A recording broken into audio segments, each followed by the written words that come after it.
Hello everyone, myself S.B. Kannoje, Assistant Professor Botany, Government Gundadhur PG College, Kondagaon. Today my topic is seed habit. तो आज हम seed habit के बारे में पढ़ेंगे।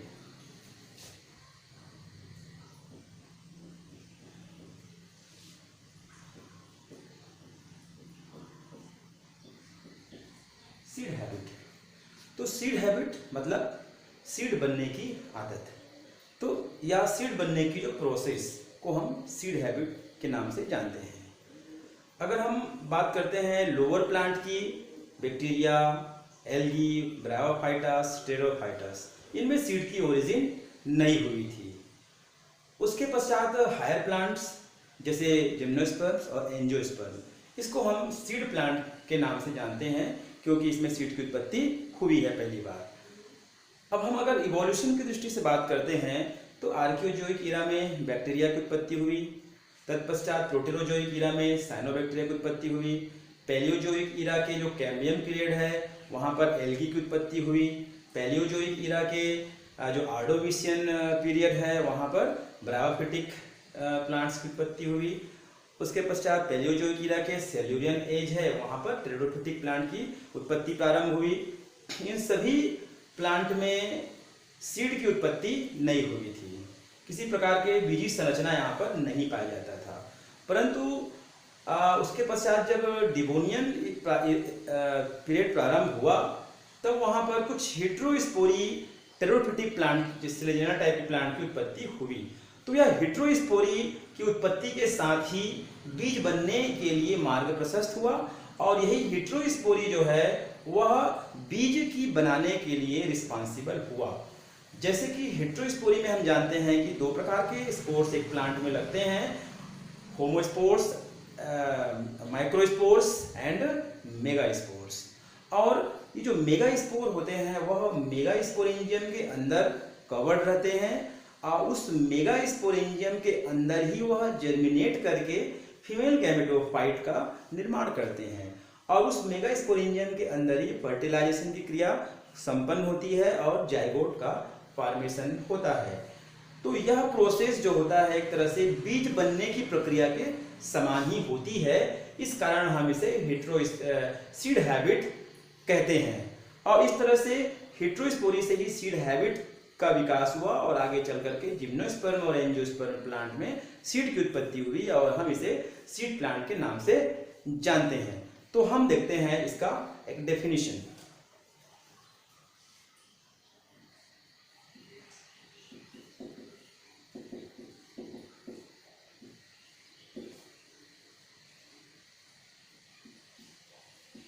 The heterospory,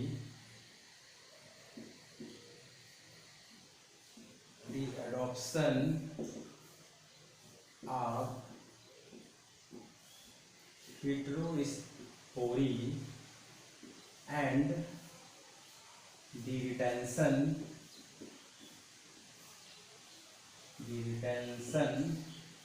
and germination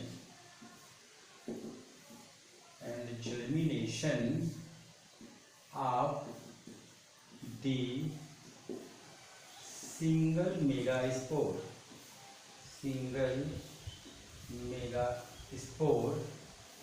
within megasporangium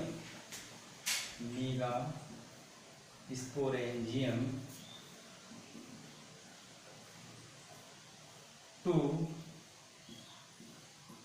form a female gametophyte,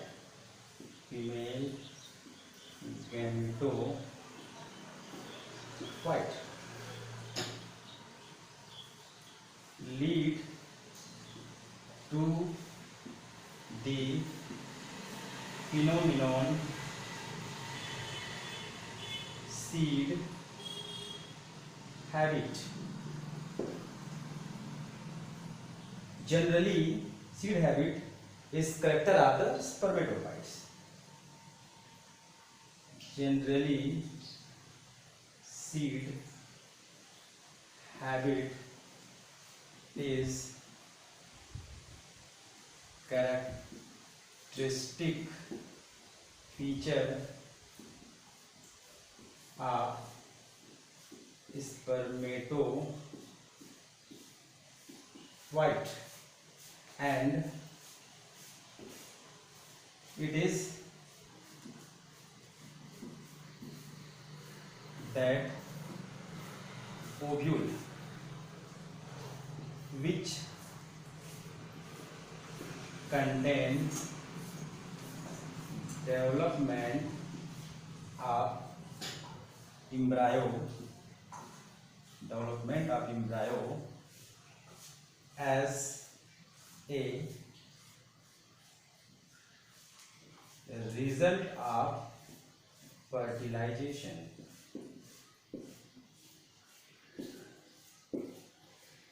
तो इस तरह से हम देखते हैं कि हेटेरोस्पोरी का जो एडॉप्शन हुआ उससे और मेगास्पोरेंजियम के अंदर में ही मेगास्पोर का जर्मिनेशन करके फीमेल गेमेटोफाइट की बनना, यही जो है लीडिंग करता है या रिस्पॉन्सिबल होता है सीड हैबिट के लिए।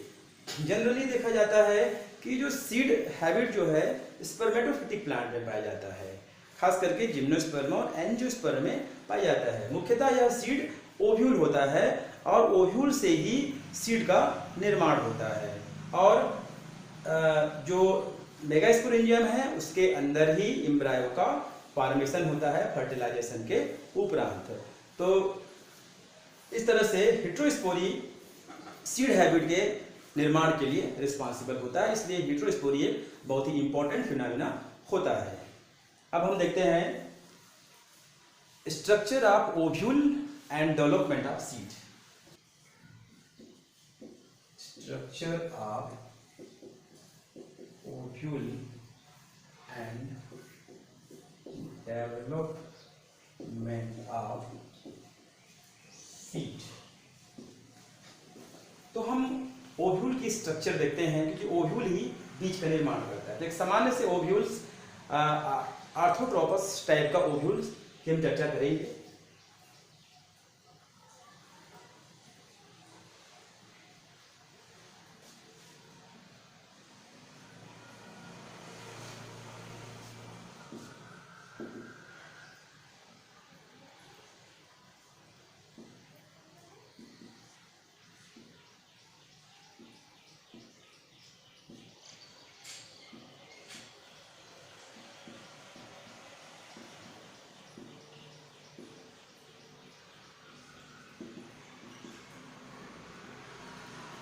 इस तरह से एक ओव्यूल की संरचना होती है जिसमें सबसे ऊपर एक कोर पाया जाता है जिसको माइक्रोपाइल्स कहते हैं।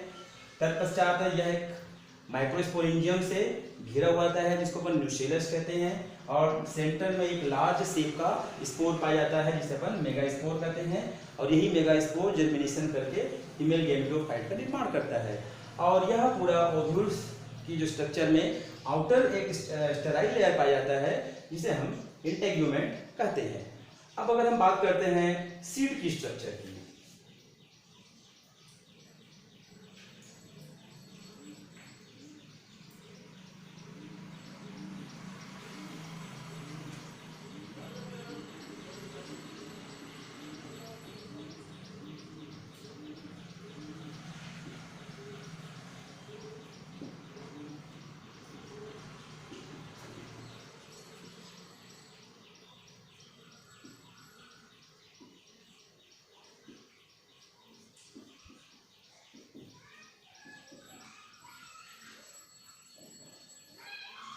तो इस तरह से यही ओव्यूल आगे चल करके सीड में परिणत हो जाता है, जिसमें हमने देखा कि मेगास्पोर में फर्टिलाइजेशन की क्रिया होगी और ये एम्ब्रायो का फॉर्मेशन कर लेगा और आगे चल करके ये जो स्टेराइल लेयर इंटेग्यूमेंट है, यह इंटेग्यूमेंट क्या बना लेगा, सीड कोड का फॉर्मेशन कर लेगा। तो इस तरह से सीड कोड टेस्टा और टेगमेन दो परत से मिलकर के बने हुए होते हैं और किसी भी प्लांट में जहां पर एम्ब्रायो सीड कोड के द्वारा अगर सुरक्षित है तभी हम उसे सीड कहते हैं। जैसे कि टेरोफिटिक प्लांट में जो एम्ब्रायो है वह सीड कोड से सुरक्षित नहीं होता, इसलिए टेरोफिटिक प्लांट में सीड की ओव्यूलेशन या ओरिजिन नहीं हुई थी। आगे चल करके जिम्नोस्पर्म और एंजियोस्पर्म में सीड का निर्माण हुआ। तो हम इसकी डेवलपमेंट की प्रोसेस देखते हैं। तो सर्वप्रथम अगर हम बात करते हैं एक स्पोरोफिटिक प्लांट की, स्पोरोफिटिक प्लांट, इस स्पोरोफिटिक प्लांट में दो प्रकार के स्पोर्स लगते हैं, माइक्रोस्पोर एंड मेगा स्पोर। अब माइक्रोस्पोरेंजियम के अंदर कवर्ड रहते हैं, माइक्रोस्पोरेंजियम, और मेगा स्पोर जो होते हैं वह मेगा स्पोरेंजियम में कवर्ड रहते हैं। इससे बनेगा मेल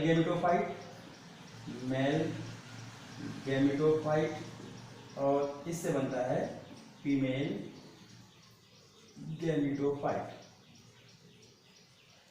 अब यहाँ पर देखने को मिलता है कि ये जो मेल गैमेटोफाइट और फीमेल गैमेटोफाइट, यहाँ पर मेल गैमेट बनेंगे, मेल गैमेट, और यहाँ से बनेगा फीमेल गैमेट का यहाँ पर फॉर्मेशन होगा। अब मेल गैमेट और फीमेल गैमेट में फ्यूजन होगा, और फ्यूजन होकर के क्या बनाएगा, जाइगोट का फॉर्मेशन कर लेता है।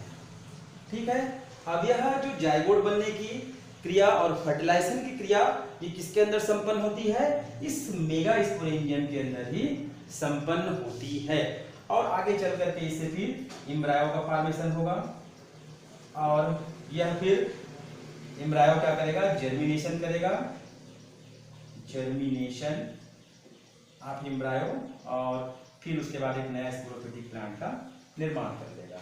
तो इस तरह से अगर हम हेटेरोस्पोरी प्लांट में भी देखते हैं तो जाइगोट बनता है, एम्ब्रायो का फॉर्मेशन होता है, परंतु यहाँ पर सीड पोड का फॉर्मेशन नहीं होता।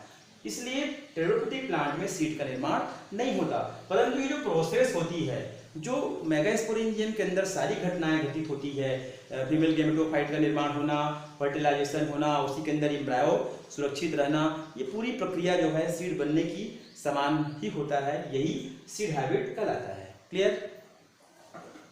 अब हम देखते हैं कुछ एडाप्टेशंस ऑफ सीड हैबिट। तो सीड हैबिट बनने के लिए कुछ अनुकूलन होते हैं, जिसके बेस पे ही सीड हैबिट संपन्न होता है।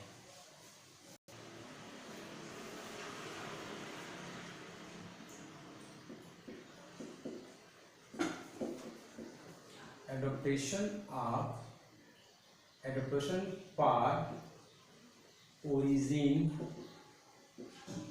of seed habit। तो सीड हैबिट के लिए जो एडेप्टेशन है, कुछ अनुकूलन है, उस पर हम चर्चा करते हैं। फर्स्ट,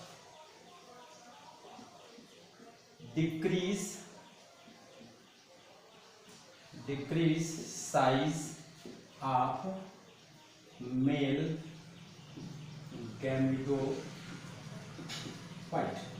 तो जो मेल गैमेटोफाइट है उसकी साइज में क्या होगा, कमी आएगी। दूसरा, increase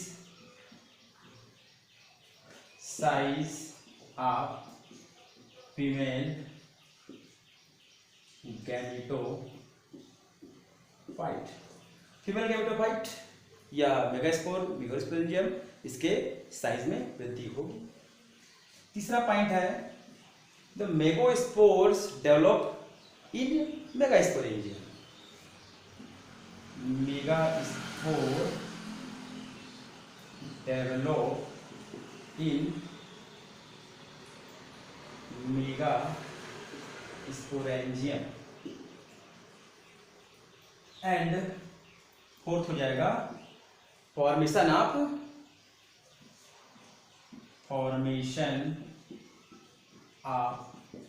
female gametophyte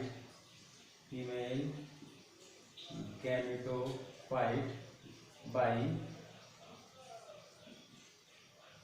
germination of megaspore. और ये मेगास्पोरेंजियम के अंदर ही जर्मिनेशन करके क्या बनाएगा, फीमेल गैमेटोफाइट का फॉर्मेशन करेगा। ये सब अनुकूलन है। Next, formation of protective layer.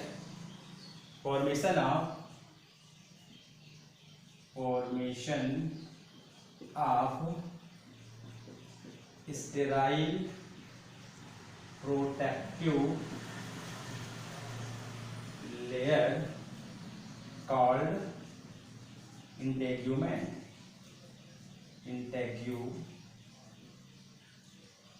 Integument. तो इसके चारों ओर एक स्टेराइल प्रोटेक्टिव लेयर का निर्माण होता है जो इंटेग्यूमेंट कहलाता है। यही इंटेग्यूमेंट आगे चल करके सीड पोड की निर्माण करता है।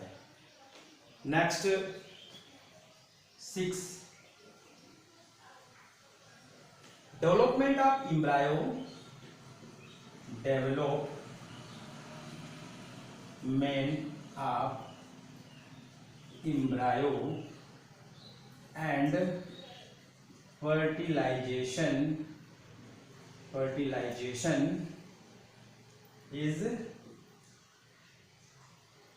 inside megasporangium। अब हम कर सकते हैं कि एम्ब्रायो का डेवलपमेंट और फर्टिलाइजेशन की क्रिया वह मेगास्पोरेंजियम के अंदर ही संपन्न होती है। तो ये इनके अनुकूलन हुए। और लास्ट एक पॉइंट है, वो है सफिशिएंट न्यूट्रिशन। 7 पॉइंट अपन देखते हैं। 7 पॉइंट सफिशिएंट न्यूट्रिशन। तो न्यूट्रिशन एक बहुत ही इंपॉर्टेंट फैक्टर होता है। यदि सफिशिएंट न्यूट्रिशन मिलेगा तब सीड निर्माण की प्रक्रिया जो है संपन्न हो पाती है। तो ये adaptation of origin of seed habit, तो सीड हैबिट के एडाप्टेशन के लिए ये कंडीशंस बहुत आवश्यक होती है और यही आगे चल करके सीड हैबिट के निर्माण के लिए रिस्पॉन्सिबल होता है। अब हम देखते हैं सीड हैबिट की ओरिजिन के संबंध में कुछ कॉन्सेप्ट या कुछ थ्योरीज दिए गए हैं। तो concept of origin of seed habits अपन देखते हैं। कॉन्सेप्ट ऑफ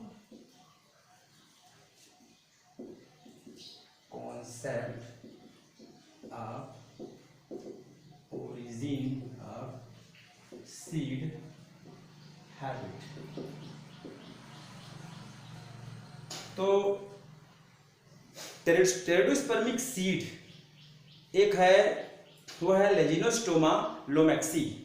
तो लेजिनोस्टोमा लोमैक्सी की खोज के पश्चात विभिन्न प्रकार के वैज्ञानिकों ने सीड की उत्पत्ति और इवोल्यूशन के संबंध में कुछ सिद्धांत प्रतिपादित किए। उनमें से पहला सिद्धांत है वह है बेंसन थ्योरी। फर्स्ट है बेंसन थ्योरी और सिनेंजियम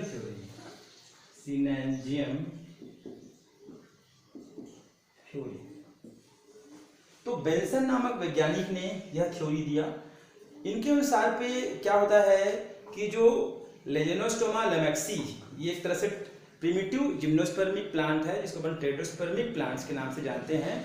तो यहाँ पर इसका जो बीज होता है वह एक सिनेंजियम की तरह होता है। मतलब इसमें क्या होता है कि एक बड़ा मेगा स्पोर्स एक स्टेराइल रिंग के द्वारा घिरा हुआ रहता है और यही स्टेराइल रिंग क्या कहलाता है, इंटेग्यूमेंट।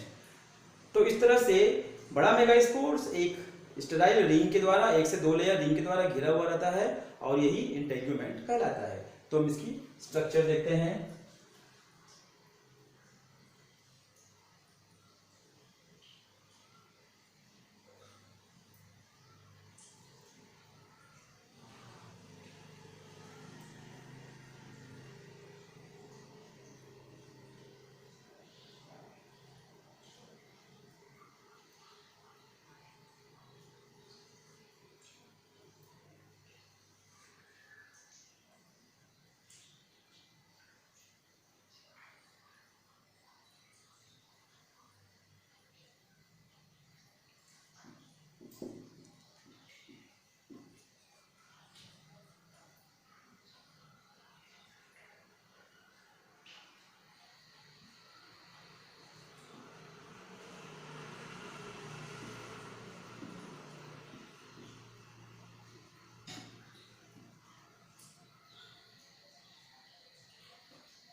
लेजेनोस्टोमा लैमेक्सी का एक टेरोडोस्पर्मिक सीड है, उसका जो सीड है उसका फॉसिल जो है प्राप्त हुआ वह कुछ इस तरह से दिखाई देता था, जिसमें सबसे आउटर लेयर माइक्रोपाइल्स, सेंटर में मेगास्पोर्स और ये सभी मिल करके एक क्यूप्यूल लाइक स्ट्रक्चर का फॉर्मेशन करते थे।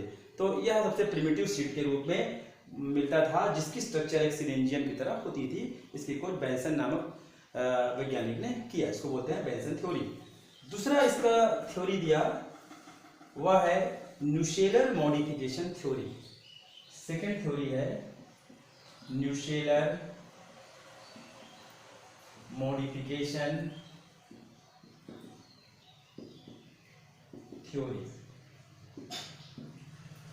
इस थ्योरी के अनुसार पे क्या होता है कि न्यूशेलस की मॉडिफिकेशन, या अपन कह सकते हैं कि न्यूशेलस की लंबाई में वृद्धि होना, न्यूशेलस की साइज में वृद्धि होना और न्यूशेलस की जो एपिकल पार्ट है उसमें लोब की फॉर्मेशन होने से ही इस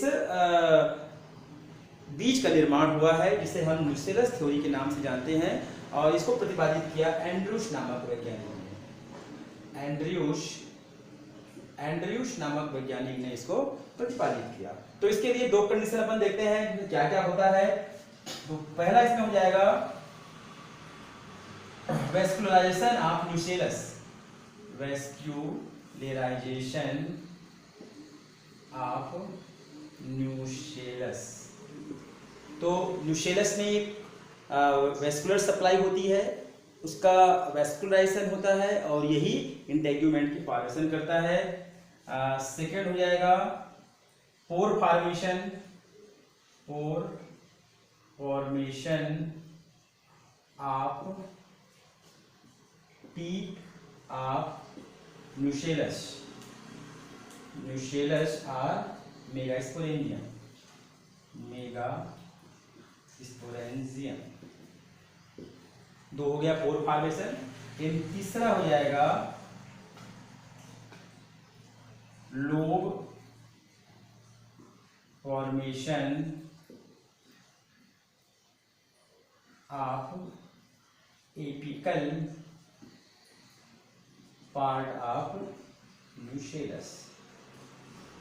तो तीन बातों को हम ध्यान में रखेंगे कि vascularization of nucellus, pore formation of nucellus की एपिकल पार्ट में, और बाइलोब स्ट्रक्चर का फॉर्मेशन हो जाएगा न्यूशेलस की एपिकल पार्ट में। तो हम इसको डायग्रामेटिक देखते हैं। सर्वप्रथम ये एक मेगास्पोरेंजियम है, उसमें सबसे ऊपरी पार्ट में एक होल का फॉर्मेशन होता है, होल, ये हो गया मेगा स्पोर। ठीक है।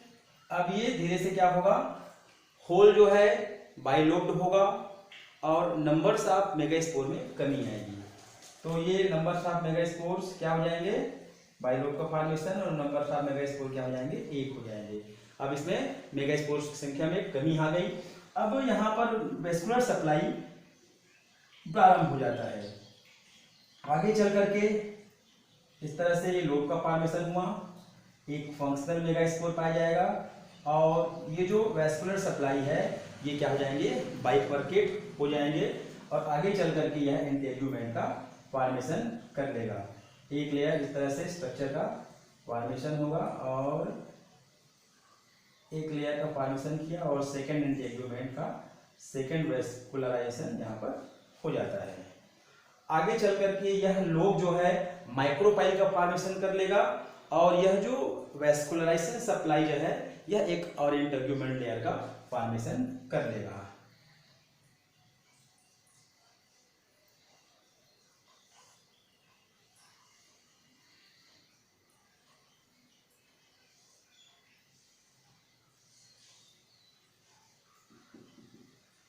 Integument, micropyle, megaspore. तो इस तरह से एक लेजेनोस्टोमा लैमेक्सी टाइप का जो सीड है उसकी उत्पत्ति न्यूशेलस की मॉडिफिकेशन से हुआ, ऐसा न्यूशेलर मॉडिफिकेशन थ्योरी में एंड्रयूस नामक वैज्ञानिक ने बताया, और इस तरह से सीड की उत्पत्ति हुई। थर्ड है वह है टीलोम थ्योरी। तो तीसरा इसमें हमारा आता है टीलोम थ्योरी। टीलोम थ्योरी, तो टीलोम थ्योरी से तात्पर्य है कि जो टेरोस्पर्मिक सीड है उसकी उत्पत्ति कुछ हेडेसिया एंड स्टारोटेरिस जैसे जो फर्न है या टेरोफिटिक प्लांट है उनके स्पोरेंजियम से हुई है। मतलब उनके जो स्पोरेंजियम है वह उसके फर्टाइल या नॉन फर्टाइल ब्रांच के द्वारा घिर जाने से ये जो टेरोस्पर्मिक टाइप की सीड की उत्पत्ति हुई है। और इस फर्टाइल या नॉन फर्टाइल्स जो ब्रांच होते हैं इसी को हम कहते हैं टीलोम। ऐसे ब्रांच जहां पर स्पोरेंजियम लगे हुए होते हैं वह फर्टाइल टीलोम कहलाती है, और जहां पर स्पोरेंजियम नहीं होते हैं उसको हम स्टेराइल टीलोम कहते हैं। और इन्हीं टीलोम से यह स्पोरेंजिया घिर जाती है, और यह घिर जाने से ही आगे चल करके वह टीलोम इंटेग्यूमेंट का फॉर्मेशन कर लेता है, और इस तरह से नए सीड का निर्माण होता है। इसमें कुछ कंडीशन पर बात करते हैं। पहला, डिक्रीज नंबर ऑफ स्पोरेंजिया। अब क्या होगा, नंबर्स ऑफ स्पोरेंजिया क्या होंगे, डिक्रीज होंगे। स्पोरेंजिया अगर संख्या में 10 है तो वो कम हो जाएंगे, पहला। सेकेंड पार्ट होगा इनलार्जमेंट ऑफ मेगास्पोरेंजियम। अब क्या होगा कि मेगास्पोरेंजियम की जो साइज है उसमें वृद्धि होगी, लंबाई में भी वृद्धि होगी, लेंथ एंड दोनों में साइज में उसकी वृद्धि होगी। थर्ड पॉइंट क्या हो जाएगा, डिक्रीज फर्टाइल ब्रांच या टीलोम। डिक्रीज फर्टाइल टीलोम की संख्या में कमी आएगी, एंड इंक्रीज स्टेराइल टीलोम।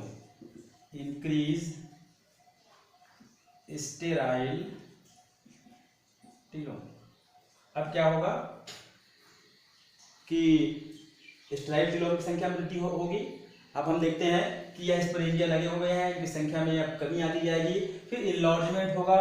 अब क्या होगा, यह स्पोरेंजिया अपने साइज में वृद्धि करेगा। वृद्धि करने के बाद एक टाइम ऐसा आएगा कि इसकी साइज जो है लंबाई और चौड़ाई में अन्य पार्ट्स ऑफ स्पोरेंजिया से बड़ा हो जाएगा, और स्टेराइल टीलोम की संख्या में वृद्धि होती जाएगी। अब यह स्टेराइल टीलोम क्या होगा, एक टाइम आता है तो पूरे उस स्पोरेंजिया को चारों ओर से कवर कर लेता है।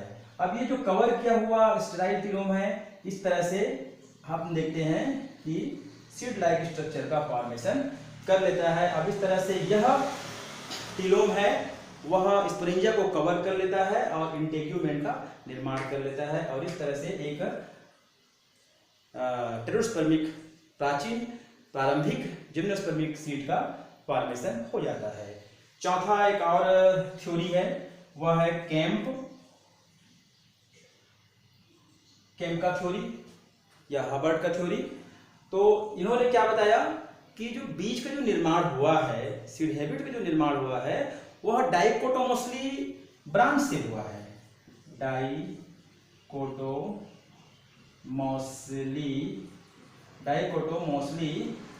ब्रांच से हुआ है। मतलब कि स्पोरेंजिया जो डाइकोटोमोसली ब्रांच से घिर जाते हैं और घिर करके इंटेग्यूमेंट का फॉर्मेशन करते हैं, इस तरह सीड का निर्माण हुआ है, जो टीलोम थ्योरी के समान ही वह भी उससे रिसेंबल प्रदर्शित करता है। तो इस तरह से सीड हैबिट की कॉन्सेप्ट क्लियर होता है। Thank you.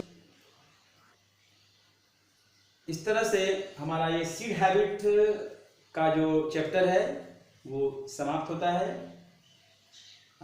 Thank you very much.